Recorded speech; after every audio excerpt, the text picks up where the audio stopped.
They say the air at 30,000 feet is thinner, purer, stripped of the heavy pollutants of the world below. But as I sat in the pressurized cabin of that Boeing 787, the air felt like lead. My wife, Elara, was fast asleep beside me, her head resting on my shoulder, her breathing rhythmic and peaceful for the first time in 2 years. She looked like a different person when she wasn't bracing for a phone call that would shatter our weekend. I stared at the small rectangular screen in my palm, the glowing display mocking me with a number that didn't seem real. 43. 43 missed calls. 27 texts. 3 voicemails that I knew, with a bone-deep certainty, were filled with the kind of poison that only family can brew. I looked at the airplane mode toggle. My thumb hovered over it, trembling. I knew that the moment I engaged it, I was effectively severing a digital umbilical cord that had been strangling me since I was old enough to hold a wrench. People like to talk about going off the grid as a hobby or a luxury. For me, it felt like an act of high-altitude treason. I wasn't just a man on a vacation, I was a fugitive from a life sentence of being the reliable one. I looked at Elara, thought about the grandmother she'd lost and the promise we'd made to see the Aegean Sea, and I flicked the switch. The screen went dark. The cellular bars vanished into a void. I wasn't a monster. I wasn't a villain. I was just a man who had finally realized that no is a complete sentence, even if it's whispered from 6 miles above the earth. To understand why a man boards a plane while his family is essentially declaring a state of emergency, you have to understand the architecture of the house I grew up in. I'm a structural engineer by trade. I spend my days calculating load-bearing capacities and identifying the points where a foundation will fail if too much weight is placed on a single pillar. It's a bitter irony that I spent 34 years failing to apply those same principles to my own life. I grew up on the jagged coast of the Pacific Northwest, in a town where the mist never truly leaves the trees and the secrets are buried as deep as the shipwrecked hulls in the harbor. My parents, Arthur and Evelyn, were the architects of a very specific kind of family system. At the center of that system was my older sister, Beatrice. If I was the steady, reinforced concrete pillar, Beatrice was the stained glass, beautiful, fragile, and demanding of a very specific kind of light. She was the queen of the cliffs, the first to do everything, the one whose every minor scraped knee was treated like a casualty of war. I remember graduating with honors, holding a degree that meant I could build the bridges my father drove across every day. He shook my hand, gave me a look that lasted exactly 3 seconds, and then spent the rest of the dinner discussing Beatrice's plan to open an artisanal soap shop that he knew, and I knew, would be bankrupt within 6 months. It wasn't that they didn't love me, it was just that my stability was treated as a given, a natural resource to be mined whenever Beatrice's world caught fire. And in our house, the world was always, perpetually, on fire. By the time I married Elara, the Beatrice cycle had become a professional enterprise. She had married Julian, a man whose primary talent was convincing everyone that his next disruption, be it organic cider, high-altitude yoga, or a crypto-mining rig in the garage, was a week away from $1 billion exit. Julian was a predator of hope, and my parents were his primary investors. But when their accounts ran dry, the family emergency phone calls would start hitting my office. It started small. $100 for a licensing fee. $500 for a laptop repair. It was always framed as a bridge, just a little something to get them to the other side. But the other side never came. I became the invisible safety net, the man who paid the electricity bills so my nieces wouldn't sit in the dark while Julian pivoted to a new industry. Elara watched this for 7 years. She watched the light go out of my eyes every time my phone buzzed at dinner. She watched the way I'd apologize for my own success as if it were a crime against my sister's perpetual failure. 2 years ago, she sat me down and told me about her grandmother. About the postcards of Santorini, the blue domes, and the water that looked like liquid sapphire. She told me we were going to save. Not for a house, not for a car, but for a vow. $25,000. 2 years of overtime, brown bag lunches, and saying no to every luxury except the one we were building together. We were going to the Aegean. We were going to reclaim our lives. But as the departure date drew near, I could feel the gravity of the Beatrice cycle increasing. I could feel the family's sun starting to collapse, and I knew that they would try to pull us into the black hole before we could ever clear the runway.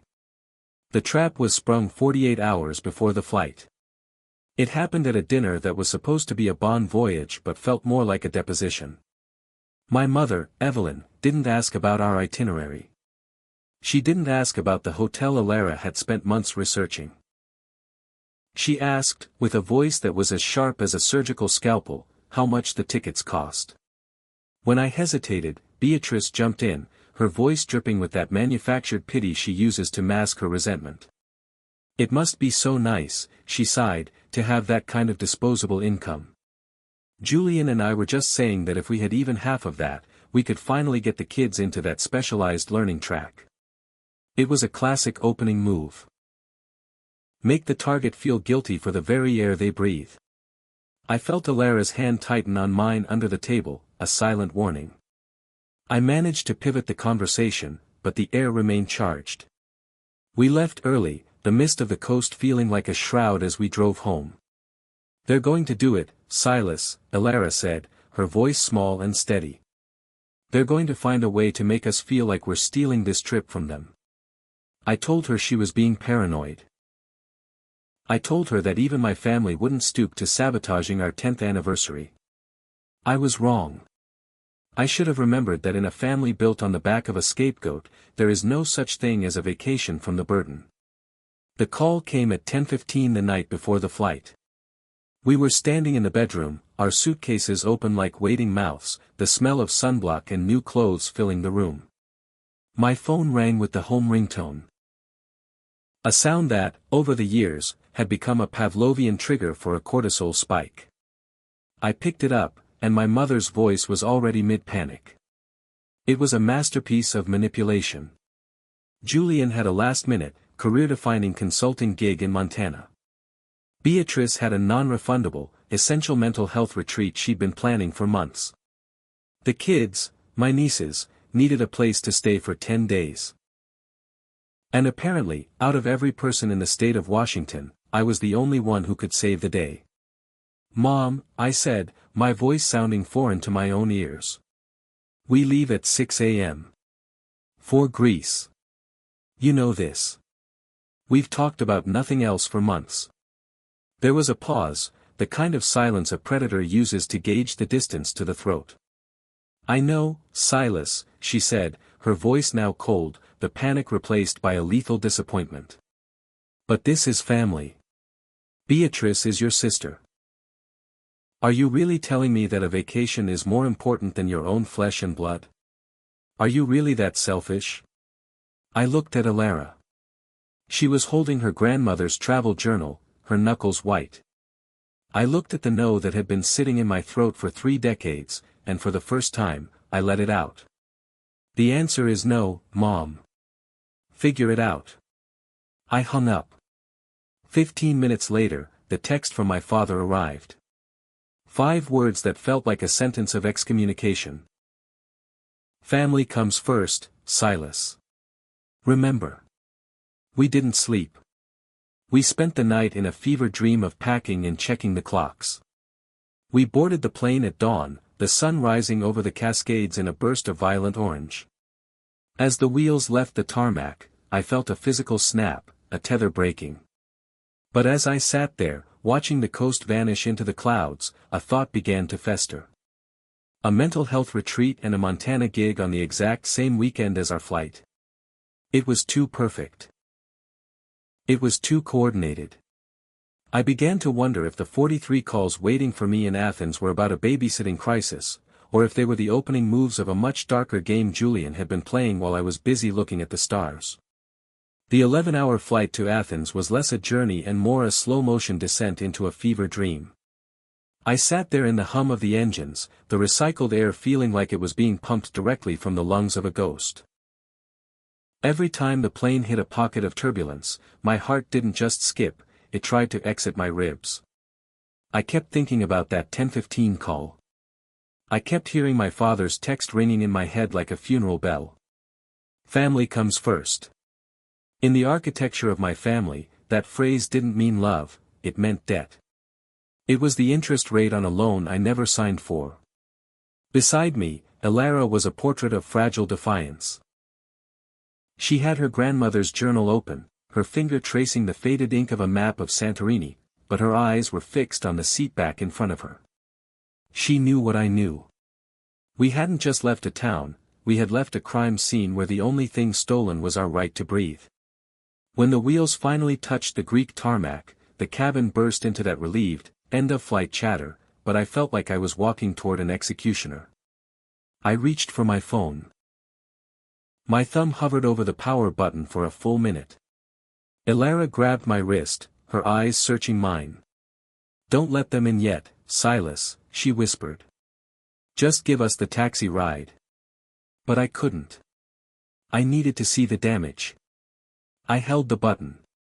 The screen glowed to life, the logo pulsing like a heartbeat, and then the notifications began to scream. It wasn't a trickle, it was a flood. 43 missed calls. The numbers next to my mother's name were a red blur. But as I scrolled past the family, my blood turned to ice. There were calls from the local sheriff's department back home. There was a call from my neighbor, Mrs. Gable. There was even a message from my lead foreman at the firm. Beatrice hadn't just called me. She had called everyone. She had turned my vacation into a regional manhunt. The first voicemail was from my mother, left at 2 a.m. Pacific time. Her voice wasn't just panicked, it was performative. "Silas, if you can hear this, please, the girls are alone. Beatrice had an accident on the way to the retreat. She's in the ER and Julian is out of range in Montana. We can't get there for 6 hours. Why aren't you answering? Where are you?" I felt a surge of cold, oily guilt before the structural engineer in my brain took over. The math didn't add up. Beatrice's mental health retreat was in the opposite direction of the hospital my mother named. I looked at the second voicemail. This one from Julian. He sounded frantic, but there was a rhythmic quality to his breathing that I recognized from every time he tried to sell me on a failed business venture. "Bro, I don't know what you're doing, but the police are at the house. Mom told them you were supposed to be watching the kids and you just vanished. You need to call me now. This is turning into a legal nightmare." I sat on the edge of the airport bench, the Mediterranean sun streaming through the glass, feeling the walls of the Beatrice cycle closing in from 5,000 miles away. They hadn't just asked for a favor, they had manufactured a crisis. They had weaponized the local authorities to force a response. Elara was watching me, her face pale. "Is she okay?" she asked. I played the messages for her. She didn't cry. She didn't gasp. She just looked out at the Athenian skyline and said, "She's lying, Silas. Look at the timestamp on Julian's call. He says he's out of range in Montana, but the caller ID says he's calling from a landline in Portland." I looked down at the screen. She was right. The area code wasn't Montana. It was the same city as Beatrice's hospital. They weren't in crisis. They were in a conference room, drafting a narrative to bring me to heel. The missing person panic was a masterpiece of social engineering. By the time we reached our hotel in the shadows of the Acropolis, my inbox was a graveyard of reputations. My foreman had messaged me saying that Beatrice had called the firm claiming I'd had a mental break and abandoned her children in a locked house. My neighbor, Mrs. Gable, had sent a text saying the police had done a welfare check on our empty home. It was a total scorched earth policy. If I wouldn't give them my time, they would take my standing in the community. They were burning my life to the ground just to see if I'd run back to put out the fire. I stood on the balcony of our hotel, watching the sunset turn the Parthenon into a crown of gold, and for the first time in my life, I felt a spark of something other than guilt. I felt a cold, sharp clarity. To understand a structure, you have to look at the stress points. My family's stress point was the truth. They relied on the fog of family loyalty to hide the fact that they were parasites. I turned to Elara. She was standing by the bed, her grandmother's journal clutched to her chest. "They don't want me to come home," I said, my voice sounding like gravel. "They want me to surrender. They want to prove that no matter where I go, I'm still their property." Elara walked over to me, her eyes fierce. "Then we don't give them a word," she said. "We go to Santorini. We see the water. We take the 43 calls and we bury them under the Aegean." We spent that night in a state of siege, our phones off, the silence in the room feeling like a barricade. I realized then that my father's phrase was a lie. Family doesn't come first. The truth comes first. And the truth was that my sister hadn't had an accident. She had had a calculation. The realization hit its emotional peak 48 hours later, on a terrace in Santorini. The sky was a violent, impossible blue, the kind of color that shouldn't exist in nature. Elara was standing by the stone railing, her white dress catching the wind, looking exactly like the postcards her grandmother had cherished. For a moment, the Beatrice cycle felt like a distant, bad dream. But as the sun began to dip toward the horizon, I made the mistake of turning my phone back on. I told myself it was for work, but the addiction to the trauma was still there. I scrolled through the latest texts. One from my father stood out. It wasn't a threat this time. It was a photo. It was a picture of my nieces, Cody and Maisie, sitting on the front porch of my parents' house, looking small and confused. The caption read, "They're asking why Uncle Silas doesn't love them anymore." It was the ultimate weapon. The kids. The innocent bystanders in a war they didn't understand. I felt a sob catch in my throat, a physical blow to the heart. I looked at Elara, so happy and free against the blue domes, and I felt like a thief. Was I stealing this happiness from those kids? Was my no the reason they were sitting on a porch wondering why the world had shifted? I almost booked a flight. I almost went to the airline app right there. But then, I looked closer at the photo. I zoomed in on the reflection in the window behind the girls. In the distorted glass, I could see the edge of a familiar car. It was Julian's. He wasn't out of range. He was right there, taking the photo. And in the corner of the reflection, I could see Beatrice. She wasn't in an ER. She was sitting in a lawn chair, a glass of wine in her hand, directing the shot. The heart-hitting moment wasn't the guilt, it was the realization of the theater. They were using children as props in a play designed to shatter my marriage. I showed the photo to Elara. She didn't say a word, she just took the phone and deleted the image.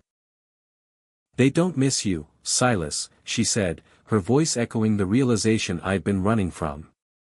"They miss the version of you that they can break." We stood there as the sun vanished, the caldera turning into a bowl of ink. I decided then that I was done being the foundation for a house of lies. I spent the next hour drafting the Silas protocols. I contacted my foreman and told him the truth, that my family was in the middle of a private dispute and to ignore any further calls. I messaged the sheriff's department with my flight itinerary and a copy of my ID, proving I wasn't missing, just unavailable. I was reclaiming the narrative, brick by brick. But as I sat there, a new notification popped up. It wasn't from my family. It was an automated alert from my bank. A large withdrawal had been attempted from our joint savings account, the account we used for our house fund. The attempt had come from an ATM in my hometown. And the person who tried to access it had used a PIN that only 3 people in the world knew, me, Elara, and the person I had trusted to watch our house while we were gone. My cousin, Emmett. The dread that settled over me then was different from the family guilt. It was the dread of a structural engineer who realizes the secondary supports have been sabotaged. Emmett was the black sheep, the one I thought was my only ally. If he was in on this, then the Beatrice cycle wasn't just a family annoyance, it was a coordinated financial hit. I checked our home security cameras through the app. The feed was dark. Not offline, just blocked. Someone had placed a piece of tape over the lenses. I looked at Elara, the sapphire water of the Aegean now looking cold and unforgiving. "We have to go back," I whispered. But she shook her head, her finger pointing at a new text that had just arrived from an unknown number. It was a video file. I hit play. The footage was shaky, shot from a phone. It showed the interior of our living room. My nieces were playing on the floor, but in the background, my father and Julian were sitting at our dining table, going through our filing cabinet. Julian was holding a folder, the one where we kept our property deeds and the grandmother's journal. He looked directly at the camera and smiled. "Found it," he whispered. And as the video cut to black, I realized they weren't trying to make me come home. They were trying to make sure I had nothing to come home to. The air on the terrace in Santorini, once filled with the scent of sea salt and blooming jasmine, suddenly tasted like ash. I stared at the dark screen of my phone, the image of Julian holding our property deeds burned into my mind like a brand. It was a surgical strike. They knew that as long as I was in Greece, I was paralyzed, a spectator to the systematic looting of my own life. Elara was silent, her grandmother's journal forgotten on the stone table. The betrayal didn't just hurt. It felt like a physical weight pressing down on my lungs. My family hadn't just used 43 calls to guilt me, they had used them as a smokescreen while they moved in on the target. I looked at the security camera app again, the blacked-out feed a mocking reminder of how easily the walls I'd built had been breached. I realized then that I had been playing a game of emotions while they were playing a game of assets. Every dollar I'd ever loaned them was just the interest on a debt they believed I owed for the crime of being successful. But as I watched the lights of the cruise ships twinkling in the caldera below, the fear began to morph into a cold, engineering precision. To fix a structure, you have to identify the primary failure point. My primary failure point was trust. I had handed the keys to my life to Emmett, believing he was the one person who saw the Beatrice cycle for what it was. Instead, he was the one who had unlocked the door for the wolves. I didn't reach for the airline app to book a flight home. I reached for my contact list and dialed a number I hadn't called in years, my old mentor at the engineering firm, a man who knew exactly how to dismantle a crooked foundation. The transition from the 43rd call to the first move of my counteroffensive felt like stepping out of a fog and into a blizzard. I sat on the edge of the bed in our hotel room, the whitewashed walls feeling like the interior of a tomb. Elara was already on her laptop, her investigative instincts overriding her grief. "They're not just looking for the deeds, Silas," she whispered, her voice a sharp, dangerous staccato. "They're looking for the grandmother's trust fund records. They think there's a second account." I felt a jolt of electricity. The $25,000 we'd saved for this trip wasn't the only thing they were after. They believed Elara's grandmother had left her a secret inheritance, a myth that Beatrice had been whispering about for years at family dinners.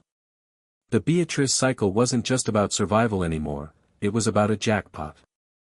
I looked at the video again, Julian's smug grin, my father's quiet complicity. They weren't just my family, they were a criminal enterprise operating out of my own dining room. I didn't send a frantic text. I didn't leave a screaming voicemail. I followed the first rule of structural failure: stabilize the site. I contacted our bank's fraud department and froze every single account, including the one Emmett had tried to bleed. I then sent a message to the local sheriff, not as a panicked son, but as a property owner reporting a home invasion in progress. I attached the video of Julian and my father. The family comes first text from my dad was now a piece of evidence in a felony burglary case. I felt a momentary pang of the old guilt, the ghost of the boy who wanted his father's approval, but it was drowned out by the image of my nieces being used as decoys on a porch. They had burned the bridge. I was just making sure they couldn't cross back over. Reclaiming my life from 5,000 miles away required a different kind of architecture, a digital fortress. While the sun rose over the Aegean, I spent the morning in a state of hyper-focused warfare. I realized that my family's greatest weapon was my own desire for peace. They assumed I would fold because I always had. They assumed I would value the sanctity of family over the sanctity of my own home. But as I watched Elara trace the map in her journal, I realized that family is not a bloodline, it's a pact of mutual protection. And that pact had been broken long before I boarded the plane. I contacted our neighbor, Mrs. Gable, again. This time, I didn't ask for a welfare check. I asked her to record the license plates of every car in our driveway.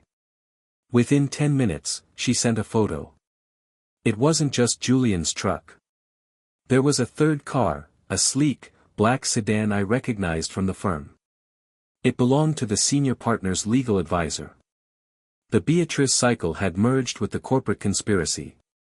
My family wasn't just acting on greed. They were being coached by the very people who wanted to absorb my engineering firm. I felt a cold, crystalline anger settle over me. To understand a system, you have to find the person who profits from its collapse.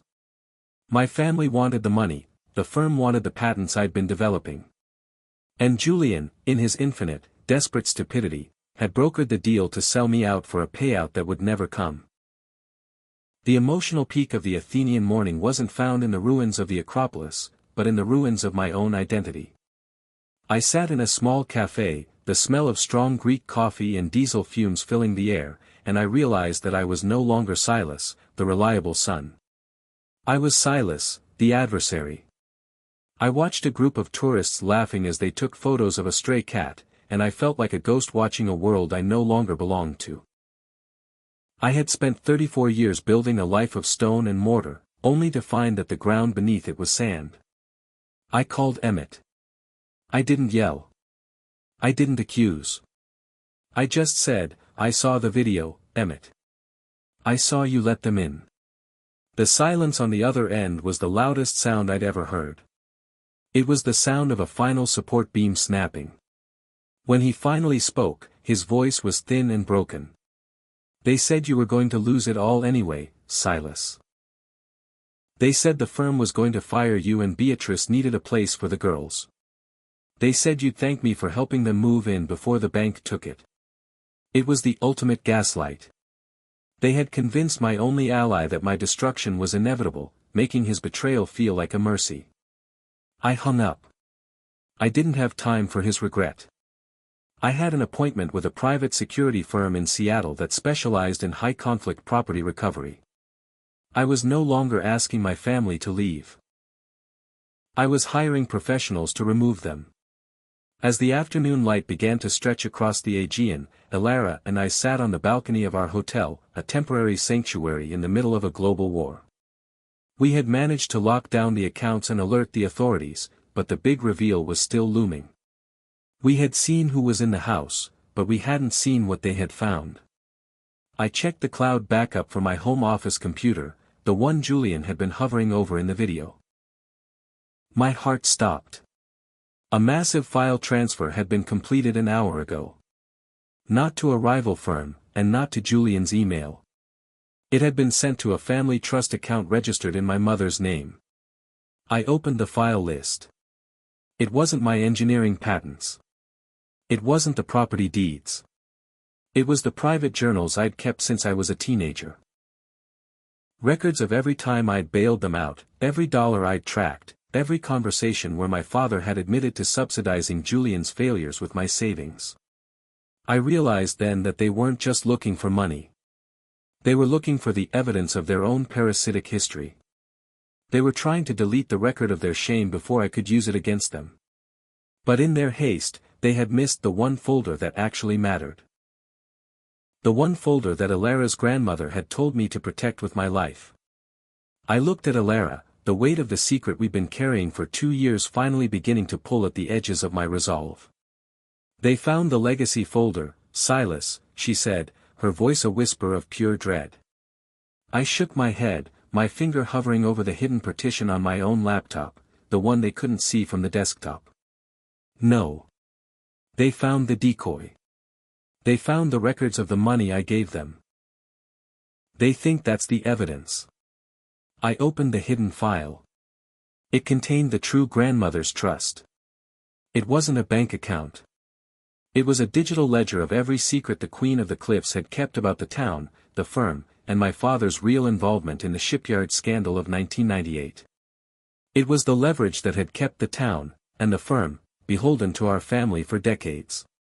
I realized then that Beatrice hadn't just been a spoiled sister. She had been the curator of a legacy of blackmail that I had been unknowingly funding. The 43 missed calls weren't a plea for help. They were a frantic attempt to find the legacy before I realized what I actually owned. And as I scrolled to the bottom of the ledger, I saw a name I didn't expect. A name that turned the entire family war into a mere footnote. I looked at the airplane mode toggle on my phone, the digital umbilical cord I thought I'd severed. It began to pulse again. A new call was coming through. Not from my mother. Not from Julian. It was from the one person who shouldn't have been able to call me. My father. From a phone that was supposed to be in the evidence locker at the sheriff's station. And as I hit accept, the first words out of his mouth weren't "family comes first." They were, "Silas, don't open the basement door." The silence on the line after my father's warning was heavier than the 43 calls that had preceded it. Don't open the basement door. The words didn't sound like a threat, they sounded like a confession from a man who had finally run out of places to hide. I stood on that balcony in Santorini, the wind whipping the white curtains around me like restless ghosts, and I realized that the Beatrice cycle was just the crust of a much deeper, darker soil. My father wasn't at the sheriff's station. He was in my house. He was in my sanctuary, the place I had built with the sweat of my own brow to escape the fog of the coast, and he was telling me that the foundation I'd stood on my entire life was hollow. I looked at Elara. She saw the change in my face, the way the blood drained out until I was as pale as the marble ruins behind us. I didn't tell her what he said. Not yet. I just went back to the legacy ledger, my fingers flying over the keys. I needed to know what was under the house. I had designed that basement myself. I had reinforced the beams. I had poured the concrete. But I hadn't been there when the secondary plumbing was installed. Julian had offered to manage that part of the build to save me money while I was at the firm. I had thanked him. I had thought it was a rare moment of brotherly support. Now, I realized it was the moment he had installed the trapdoor to my own destruction. The Silas protocols were no longer about reclaiming property. They were about containment. I realized that if Julian and my father were looking for the ledger, they were looking for the one thing that could send everyone in that black sedan to prison for life. But they were looking in the wrong place. They were looking in the filing cabinets and the cloud drives.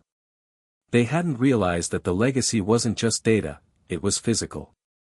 It was the reason my grandmother had insisted on that specific plot of land for my house. I scrolled to the very bottom of the ledger, past the blackmail and the shipyard scandals, to a scanned hand-drawn map dated 1964. It showed the property lines, the cliffside, and a small, reinforced vault located directly beneath the utility room.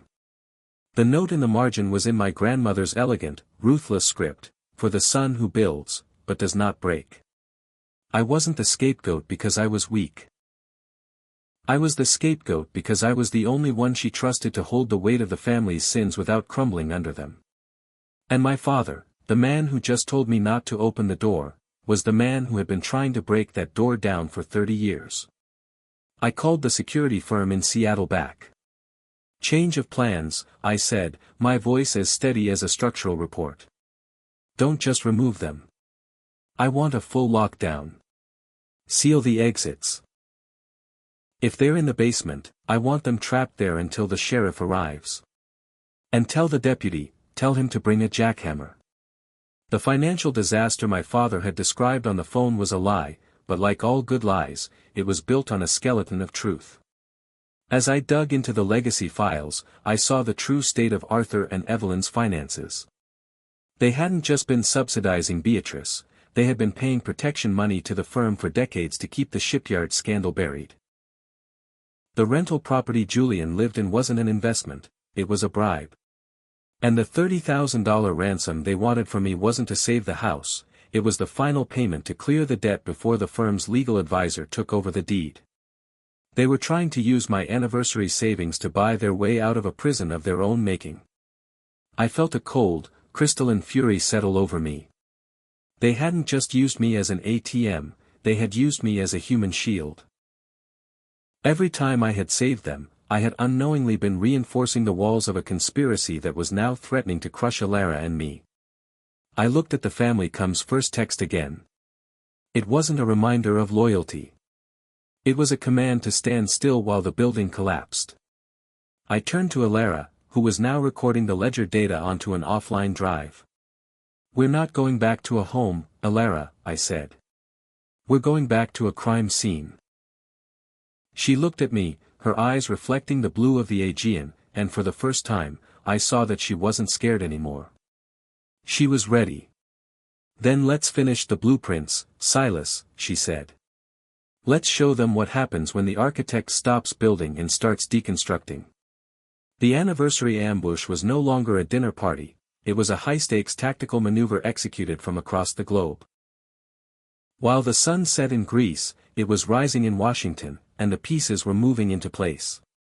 The private security team had arrived at our driveway. Through a neighbor's hidden camera, I watched the black sedan try to speed away, only to be blocked by the security SUV. I watched my father and Julian being escorted out of the house in zip ties, not by the sheriff, but by the private team I'd hired to protect the assets. But as they were led away, I noticed Julian shouting something, pointing back toward the house. He wasn't looking at the security team. He was looking at the utility room window.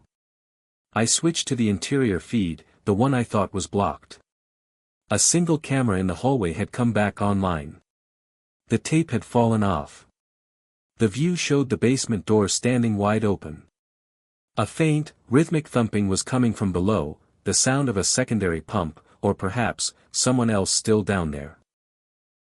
I realized with a jolt of pure adrenaline that my father and Julian hadn't been the only ones in the house. The black sedan had 3 passengers when it arrived. The legal advisor was still inside. And he wasn't looking for the ledger. He was looking for the vault. The big reveal of the 13th hour wasn't found in the ledger, but in the structural blueprints of my own home. I pulled up the 3D model I'd created during the design phase. I looked at the utility room floor. There, hidden beneath the industrial-grade laminate I'd chosen for its durability, was a seismic sensor I'd installed as a hobbyist project to track coastal tremors. The sensor was spiking. Not with a tremor, but with a series of high-frequency impacts. Someone was using a thermal lance on the concrete. I realized then that the legacy wasn't just a book of secrets. My grandmother had been a collector of rare earth minerals. The kind used in high-end aerospace engineering, the kind my firm had been desperately trying to source for their new government contract. The vault didn't contain papers. It contained the raw materials that would make my firm worth billions. My father hadn't been paying protection money to keep a scandal quiet, he had been paying the firm to keep them from realizing the treasure was buried under my house. And Julian, the golden child, the visionary, had sold the location of the vault to the firm's legal advisor in exchange for a seat at a table that didn't exist. I sat back, the weight of the realization making the Athenian air feel thin. My family had turned my life into a strip mine. They had positioned me over a gold mine and waited for the right moment to pull the trigger. I looked at the no I had uttered 43 calls ago.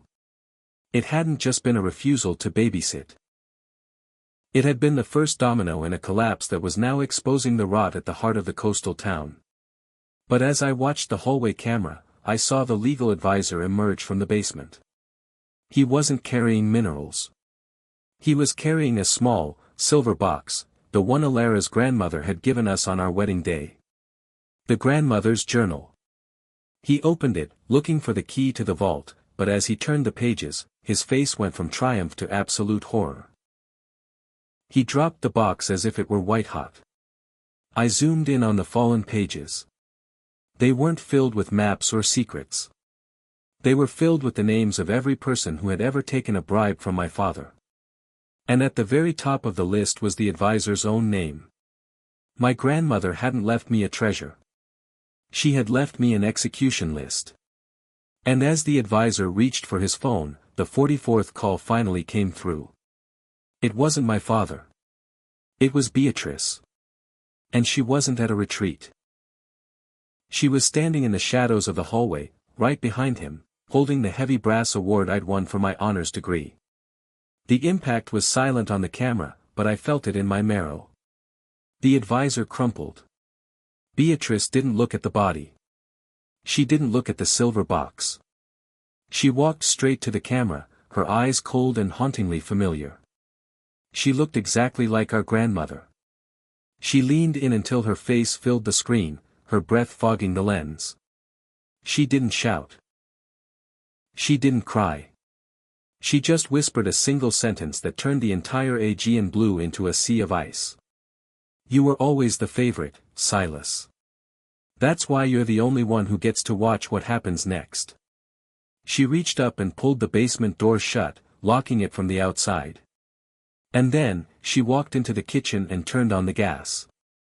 I stared at the screen, the 43 missed calls now a haunting tally of the minutes I had left to save a house that was no longer a home. I looked at Elara, the woman who had taught me that choosing yourself isn't selfish, and I realized that the big reveal wasn't about what was under the house. It was about what was left inside of me. I had 11 hours to get across the Atlantic, or I would be the only one left to inherit a legacy of ashes. But as I grabbed my passport, I saw a final notification. The security team hadn't just zip-tied my father. They had found the second black sedan. The one parked at the end of the block. The one belonging to the sheriff. And as the sirens began to wail in the distance, I realized that the 43rd call hadn't been the end of the cycle. It was the beginning of the trial. The 44th call was the one that never rang. It was a digital ghost, a notification on a screen that shouldn't have been alive, pulsing like a dying star in the palm of my hand. I stood on that Santorini balcony, the Aegean wind howling through the rafters, watching my sister Beatrice stare into the lens of my own security camera back in Washington. She had just neutralized the law firm's advisor with the weight of my own achievements. A brass award for structural integrity used to shatter a skull. The irony was a physical blow. The gas was hissing now, a low, rhythmic serpent's breath filling the house I had designed to be airtight.